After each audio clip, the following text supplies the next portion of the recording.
Jim Rohn is in South Africa, when Jim Rohn is in Europe. Hopefully they sleep well. Not pacing the floor, wondered if I've shown up. I wanted Mark to have the feeling, as long as Jim Rohn's there, everything's going to be okay. We all should earn that kind of reputation. As long as you're there, it's going to be okay. If it's in your hands, it's in good hands. That's the key. Next, admit your mistakes. Sometimes you've got to admit them publicly. Sometimes you've got to admit them to each other. Here's the big one, to admit them to yourself. And then here's sometimes, this could be some of the greatest new beginnings, is when you say, I'm sorry. It's a chance to start all over. Next is dignity. Heart and soul. If we were going to use a model for some of these words, it would be Mark Hughes. He had the dignity. He had the heart and soul. Next is faith.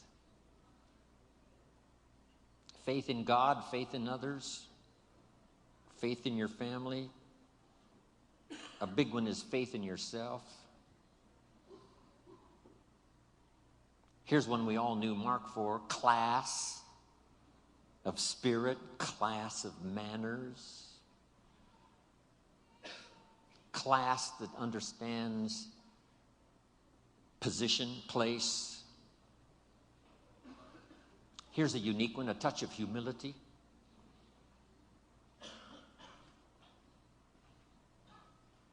The rich must be taught not to be arrogant. The poor must be taught not to be cynical. Some other basics to remember that I used when I was building my organization. Here's a good one. Manage as you build and build as you manage. It doesn't take but a short conversation to find out some people's problems. They have stopped building and started managing. But the key here says, build as you manage and manage as you build. It probably wouldn't be too far wrong to use the old 80-20 rule here. Spend 80% of your time building and 20% of your time managing what you build. But it's easy to get the wrong numbers here and spend 20% of your time building and 80% of your time managing. What made me one of the world's best recruiters? Here was my time management in recruiting when I built my own organization.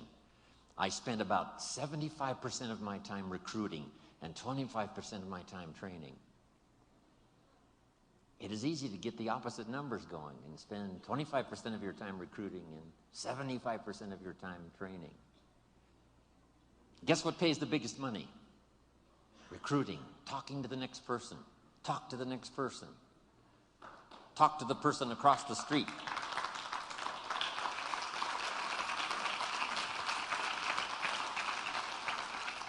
I shared this with Alan yesterday or today. When we opened India, someone asked me, should I go to India? And I said, if you walk out your front door and look down the street and there's no cars and no people, and you walk over one more street and look up and down the street and there's no cars and no people, you should go to India.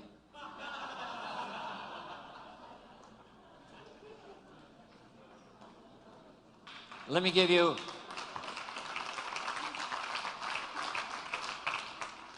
you Mark's philosophy, and it's one of the best. Mark recruited first line at home, and he built downline out of town. He never personally recruited outside of Southern California. He didn't go to Denver to recruit. He didn't go to Dallas to recruit.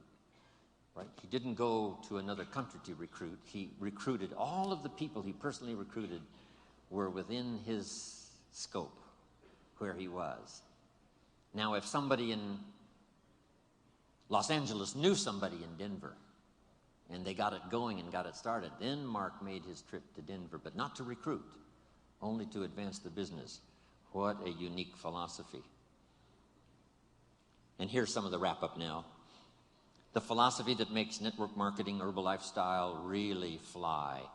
Number one, as many customers as possible to represent each distributor, and as many distributors as possible to represent each supervisor volume.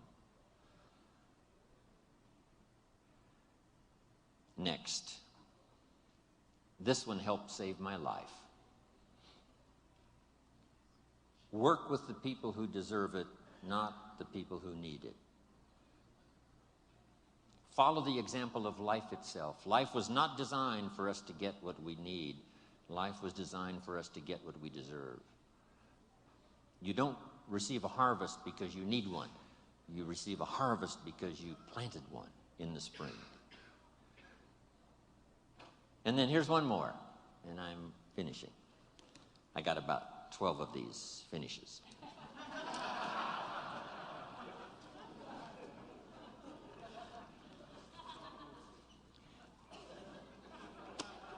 This one really did it for me now. Here it is.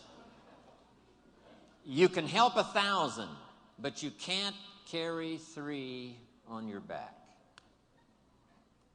That helped to change my network marketing career. You can help 1,000, but you can't carry 3.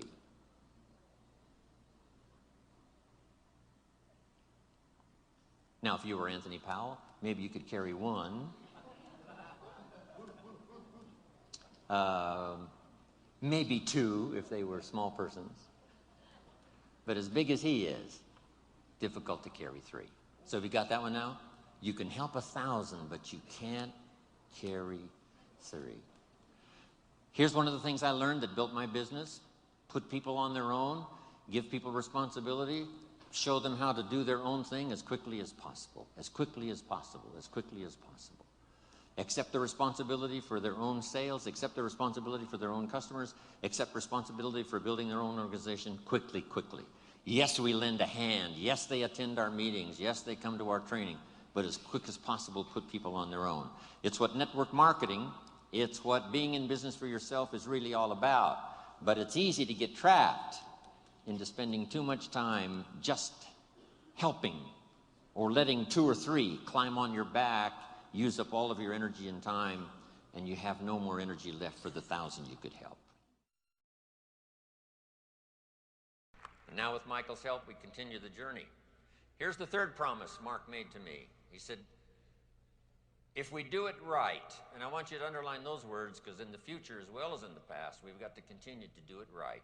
As a distributor, as a sponsor, from the medical board to the executives of the company, to the staff that represents and helps Herbalife distributors around the world, to each distributor, here's one of the keys to our reputation of the future, and that's doing it right. And we can borrow the clues from the past because we've done it right that has brought us to this incredible year after 24 years in business. We've done it right, and we're going to continue to do it right. Here's what he said. We can make a positive contribution to the lives of millions of people. Now that staggered my imagination. I could see thousands, I could see tens of thousands, I could see hundreds of thousands. That's not what Mark said. Mark said millions. Guess what it turned out to be? Millions. I learned very quickly to trust Mark's judgment and his vision because in those early years he could see much further down the road than I could. Wow.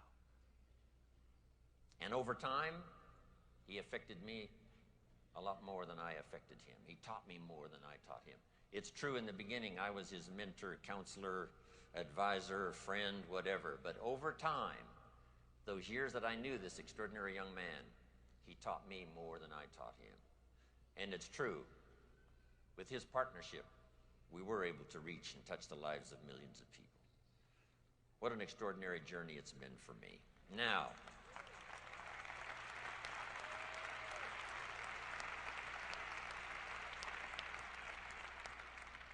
some good advice. Here's the list. Fine-tune your listening skills. I know yesterday was challenging, the day before with our special group. It's all been challenging, right? To sort of shut out the world for a while and, let everything have its place out there while we move in here and concentrate on what's being said, the testimonials and the advice and the teaching and the training and all of the stuff that you've had to absorb. But not only here, when you get back, fine-tune your listening skills so that you can listen to some of your own distributors who are ready to move up and maybe you've sort of missed it.